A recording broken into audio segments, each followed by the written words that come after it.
What if a simple, everyday HR screening tool, like something your team is running right now, could suddenly cost your company 7% of its global annual turnover in exactly 149 days?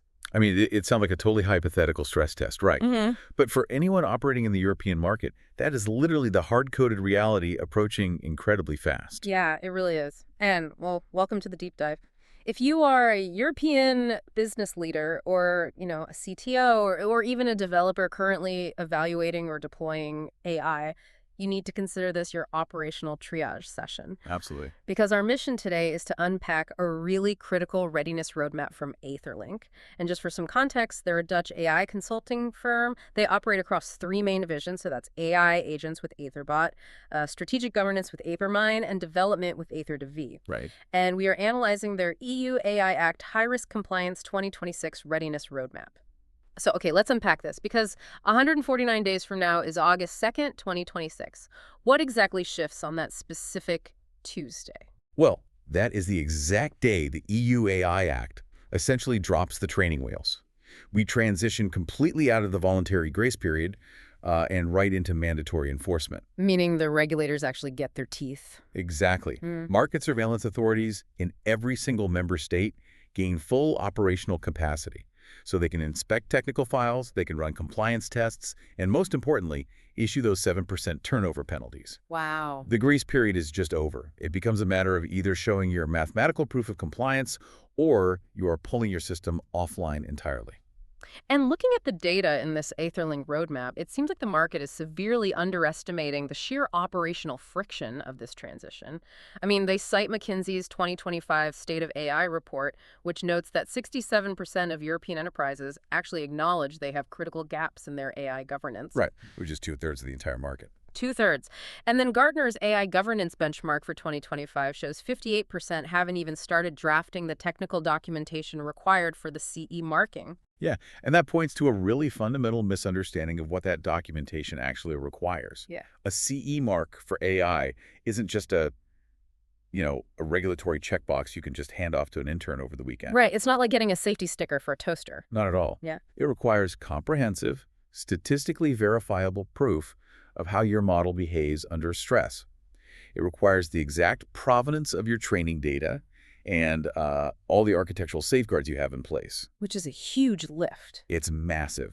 And the reason those Gartner numbers are just so dismal is because companies are certainly realizing that translating dynamic probabilistic code into static legal guarantees is incredibly difficult. Yeah, I'd imagine. It requires legal teams and machine learning engineers to basically speak a shared language, which, let's be honest, rarely happens natively. Which brings us to what I think is the most dangerous blind spot in this entire roadmap. Because before a company can even begin to document a system, they have to actually know they are operating one that the EU cares about. Yes, the definition problem. Right. And the definition of a high-risk AI system under the Act is definitely not what most developers assume it is. No, not at all. And what's fascinating here is that this is where we see the highest rate of failure in those initial readiness assessments. The core misconception is that the EU classifies risk based on the capability or the complexity of the AI. Right. People assume high risk means autonomous agents making high-frequency financial trades. Or massive generative neural networks, or self-driving infrastructure. I'll fully admit that was my assumption when I was reading the first page. I figured, hey, if it isn't making life or death decisions or, generating deep fakes, it's probably flying under the radar. And it is a completely logical assumption. But legally speaking, it is entirely wrong. Under Annex 3 of the Act, high-risk status is not determined by the software's capability at all. Okay. It is determined exclusively by the use case context. Meaning where you use it. Exactly. The domain where the software is applied dictates the risk, completely regardless of how primitive the underlying code might be. The roadmap uses a really fascinating comparison here that stood out to me. So a basic decision tree algorithm like something a junior developer could throw together in Python just to filter resumes based on keywords that requires the exact same CE marking and Annex 4 conformity obligations as a massive multi-layered neural network doing real-time facial recognition for Border Patrol. Yeah, the rules apply equally. It's like being told you need a commercial pilot's license to throw a paper airplane, simply because you threw it inside restricted airspace. That airspace analogy captures the mechanism perfectly, actually. Yeah. Annex 3 outlines 8 primary domains where fundamental human rights or safety are considered highly vulnerable. And what are those? Well, they include things like biometric identification, critical infrastructure management, education, employment, essential private services like credit scoring, law enforcement, border control, and justice administration. Okay, so a pretty broad net. Very broad. So if your paper airplane flies into the employment domain, say, you're using it to track employee keystrokes for productivity or to sort job applications like you mentioned. The EU classifies it as a high-risk system, period. So let me make sure I'm mapping this correctly for everyone listening. If a CTO deploys a really sophisticated machine learning model to, let's say, optimize the cooling systems in their server farm, that might be low risk. Most likely, yes. But if they take a basic, off-the-shelf automated script and use it to flag which customer service reps are underperforming for their quarterly reviews, that suddenly triggers the full weight of the EU AI Act, just because it touches the employment domain. You've got it. It is entirely the application, not the architecture. And this is exactly why AetherMine's readiness assessments are triggering so many internal alarms right now. I bet. When enterprises finally sit down and literally map their entire software stack against those Annex 3 domains, they routinely discover 40 to 60% more high-risk systems than they initially budgeted for. Wow, 40 to 60%. And I guess that's because IT doesn't always know what HR or procurement is out there buying. Precisely. It is the classic shadow IT problem. But now it's compounded by massive regulatory liability.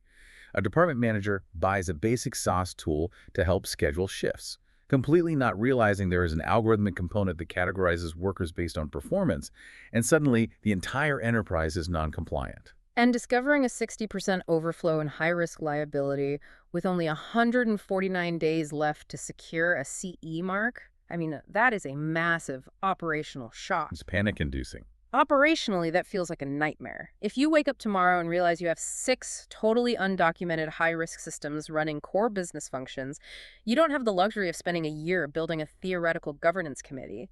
You need emergency triage. Right, which requires shifting immediately away from reactive firefighting and implementing actual structured governance infrastructure. Yeah. The AetherLink roadmap breaks this down really well using a 5-level maturity model. Right? The AetherMine model. Yeah. So level 1 is ad hoc, which means no formal processes. Level 2 is defined, where policies exist, but they just aren't enforced systemically. Which is probably where most people are. Exactly. Then level 3 is managed, meaning standardized conformity assessments are actually operational across all teams. Level 4 is optimized, with continuous automated monitoring. And finally, level 5 is intelligent, predictive compliance. Given the timeline we're talking about, I have to imagine level 5 is a pipe dream for most companies right now. The roadmap says survival in August 2026 requires hitting level 3 at a bare minimum and aggressively plotting a course to level 4. That's the baseline for survival, yes. And the vehicle they suggest for getting there is establishing an AI Center of Excellence, or a COE. Yes, an institutionalized operational nexus. The COE basically acts as the bridge. It integrates your legal compliance officers, your technical architects, and your data governance teams all under one roof to standardize exactly how AI is procured, tested, and deployed. Okay, I need to play devil's advocate here for a second, because setting up a dedicated AI Center of Excellence sounds incredibly heavy. If I'm running a lean, mid-sized logistics company, the absolute last thing I want to do is bloat my org chart with a whole new department of executives who just sit around auditing code. And if you structure it as a bureaucratic committee, it will absolutely fail. The most effective way to view a COE is not as a boardroom, but as a CI/CD pipeline for legal compliance. Wait, continuous integration and continuous deployment, but for the lawyers? Essentially, yes. Think about it. Just as your DevOps pipeline automatically runs security checks and unit tests before any code goes to production, the COE establishes the operational guardrails so that any AI deployment is automatically checked against those Annex 3 requirements. Okay, that makes it sound a lot more practical. Right. It standardizes the friction, and it scales. The source explicitly highlights that a COE does not require hiring a €300,000 a year chief AI officer. It recommends leveraging fractional leadership. Okay, let's look at the mechanics of that. The roadmap suggests bringing in a fractional AI lead architect for maybe 10 to 20 hours a week just to steer the COE. But if 67% of the European market is suddenly scrambling for compliance leadership, isn't there going to be a massive supply bottleneck? You can't just rent an expert that doesn't exist. The bottleneck is a very real threat, Yep. absolutely, which is exactly why the fractional model is often less about importing external executives permanently and more about bringing in targeted expertise like an AetherMine consultant, for example, to cross-train your existing internal leads. Oh, so they build the system and then hand over the keys. Exactly. The fractional architect sets up that compliance pipeline, translates the dense legal requirements into actual engineering tickets for your current dev team, and then scales back their hours once the internal team knows how to maintain it. And does that actually work faster? It does. Forrester's 2025 benchmark really validates this approach. Organizations that centralize this process through a COE achieve compliance readiness 6 to 8 months faster than those relying on siloed, department-by-department efforts. And 6 to 8 months is the entire ballgame right now, since we are down to less than 5 months. To see how this actually plays out when the clock is ticking, the roadmap details a case study that I found super fascinating. It is a 90-day compliance sprint executed by a mid-sized German manufacturer. Yes, that case study is fantastic. Let's break down the mechanics of this rescue mission because it highlights exactly how painful but ultimately necessary this whole process is. It really is a perfect microcosm of the broader market struggle right now. So it's January 2026. This manufacturer gets a terrifying notification. They realize they are running 3 distinct AI systems. System 1 is employee hiring, which immediately triggers Annex 3, Domain 4. System 2 is biometric quality control on the factory floor, hitting Domain 1. And System 3 is predictive maintenance for their critical infrastructure, which is Domain 2. And none of these systems have conformity assessments. 0 CE marks. And the stakes are huge there. Right. If they shut them down, the factory basically stops. If they keep running them past August, they face that 7% fine. They are completely caught between operational failure and a massive regulatory penalty. So they initiate this 90-day sprint, and they begin with a 3-week mapping and risk assessment phase. And what they find during that mapping phase is pretty severe. The hiring system was actually utilizing proxies for protected characteristics. Like, it wasn't explicitly looking at demographics, but it was filtering based on variables that mathematically correlated with them. Yes. And the biometric system completely lacked any documented fairness metrics. Which is an immediate glaring red flag for fundamental rights violations under the Act. You simply cannot deploy a system in Europe that inadvertently scales demographic bias, completely, regardless of the developer's original intent. The math has to rigorously prove neutrality. So in weeks 4 through 6, they stand up that fractional AI Center of Excellence we talked about. They bring in the external lead architect to take the reins. But weeks 7 to 14 is where I really want to focus because this is the technical remediation phase. This wasn't just generating PDFs for the regulators. They had to physically alter their software architecture. Right, because that is the core of the regulation. The documentation must actually reflect reality. You can't just write a policy saying your system is fair. You have to actively engineer the fairness. The roadmap mentions they had to implement a human-in-the-loop oversight mechanism for the hiring software. Just operationally speaking, how do you retroactively inject a human into a compiled automated algorithm? Well, it requires fundamentally breaking the automation chain. Architecturally, you have to insert an NPI gateway intercept. So instead of the algorithm outputting a final decision, like, say, automatically rejecting a candidate, the output is instead queued. Okay, so it pauses. Exactly. An authorized human operator must then review the algorithmic rationale and provide a cryptographic sign-off before the action is ever executed.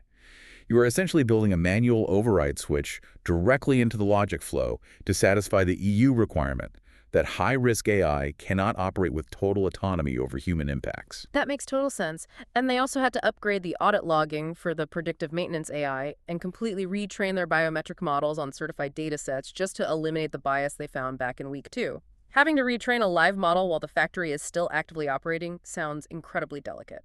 It is analogous to changing the engine on a plane while it is in mid-flight. But it is entirely unavoidable if your original training data cannot be mathematically proven to be clean and representative. Which leads them into the final stretch, weeks 15 to 20, which is the actual conformity assessment. For the predictive maintenance and hiring tools, they were able to complete internal quality management system documentation. This is where they generate those Annex 4 technical files. And again, this isn't just a basic user manual, right? No, absolutely not. An Annex 4 technical file is an exhaustive technical dossier. It requires a detailed description of the logic, the specific training methodologies, the data provenance, which often means providing actual cryptographic hashes of the data sets used, and comprehensive statistical proofs of the system's accuracy and error margins under various stress conditions. Wow. It is a forensic snapshot of the model's entire architecture. But the biometric system was a completely different story. Because biometrics carry such a high public safety profile under the Act, internal documentation wasn't enough. They had to actually commission a notified body, so an independent, state-authorized third party, to evaluate the system. And this introduces the most severe bottleneck in the entire compliance timeline. The roadmap notes these notified body assessments can take 12 to 16 weeks and cost up to 80,000 euros. Why on earth does a third-party audit take 4 months? Because they aren't just skimming your paperwork. The notified body has to conduct adversarial testing. They actively try to break your model. They test extreme edge cases and evaluate exactly how the system handles degraded data inputs, just to empirically verify that the safeguards you documented actually function in a live hostile environment. So the German manufacturer manages to get all 3 CE marks by July 2026, just barely beating the August deadline. The financial breakdown is pretty stark, though. 240,000 euros for the accelerated compliance sprint, plus 85,000 euros annually to maintain the CoE infrastructure. Yeah, €250,000 is a significant capital expenditure for a mid-sized firm, but you really have to weigh that against the alternative, a multi-million-euro fine based on your global turnover, plus a market withdrawal order that halts your production entirely. Good point. But if we connect this to the bigger picture, there is a secondary ROI here that often gets completely overlooked in the panic of compliance. Right, the operational improvements. Because they were forced to audit and retrain their systems, the manufacturer actually saw a 34% reduction in hiring bias. And their predictive maintenance AI hit 98% uptime because the new risk management protocols and audit logging made the underlying software fundamentally more stable. And that is the pivotal shift in perspective required here. Rigorous governance, measuring statistical variance, ensuring data provenance, running adversarial edge case testing. It doesn't just satisfy the EU AI office. It forces a massive remediation of technical debt. It yields superior, much more resilient business technology. It's almost like forced evolution for enterprise IT, but looking at that 240,000 euro price tag and the sheer engineering effort required, I can practically hear CTOs listening right now looking for a pressure release valve. Oh, I'm sure they are. The roadmap mentions that several EU member states, like France and Spain, have set up regulatory sandboxes. Operationally, can a company just, port their high-risk systems into a government sandbox to buy themselves immunity past the August deadline? It is a very common strategy proposed in boardrooms right now, but the roadmap is definitive on this. Sandboxes do not stop the clock. So you can't just claim, we're testing it and keep running your operations as usual? Absolutely not.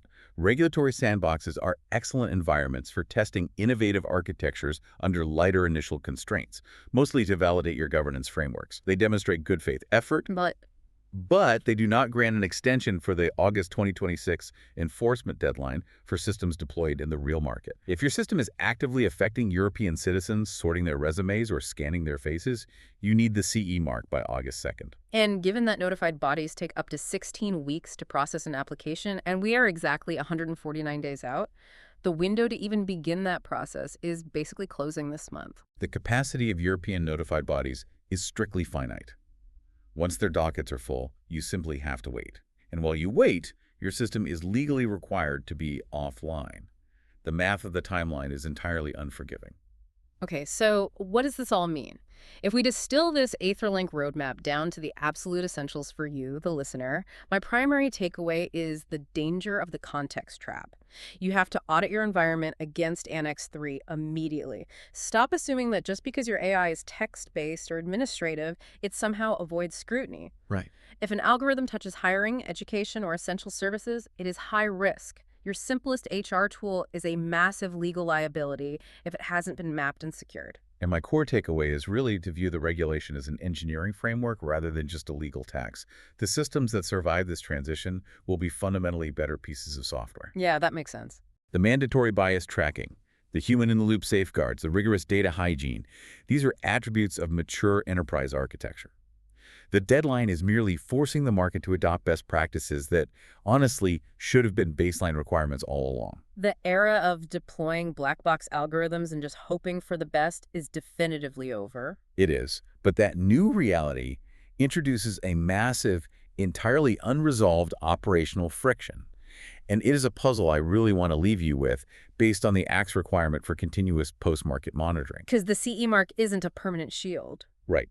The law requires you to update your documentation and potentially undergo a completely new conformity assessment if the system undergoes a, quote, significant change. But consider the actual mechanics of a continuous learning model. By definition, a dynamic machine learning model adjusts its internal weights and biases as it processes new data in production. Oh, wow. Right. It is constantly rewriting its own operational boundaries to remain accurate. That creates an immediate version control nightmare. You are essentially trying to regulate a moving target. Exactly. You spend €240,000 and 90 days to certify a specific algorithmic state. The exact moment you deploy it, it learns, and that state shifts. At what exact mathematical point does weight drift constitute a significant change in the eyes of the market surveillance authorities? Is it a 2% variance in output? 5%? And if you don't catch that threshold, your perfectly compliant system becomes illegal overnight, literally just by doing its job. And the alternative is freezing the model weights entirely, which fundamentally degrades the AI's utility over time as data drifts. How do you govern an intelligence that continuously evolves past the exact parameters of its own legal certification? That friction between static law and dynamic code is the next great frontier of AI governance. A completely new engineering paradigm for CTOs and legal teams to navigate together. We will leave you to ponder that continuous learning puzzle on your own. For more AI insights, visit etherlink.ai.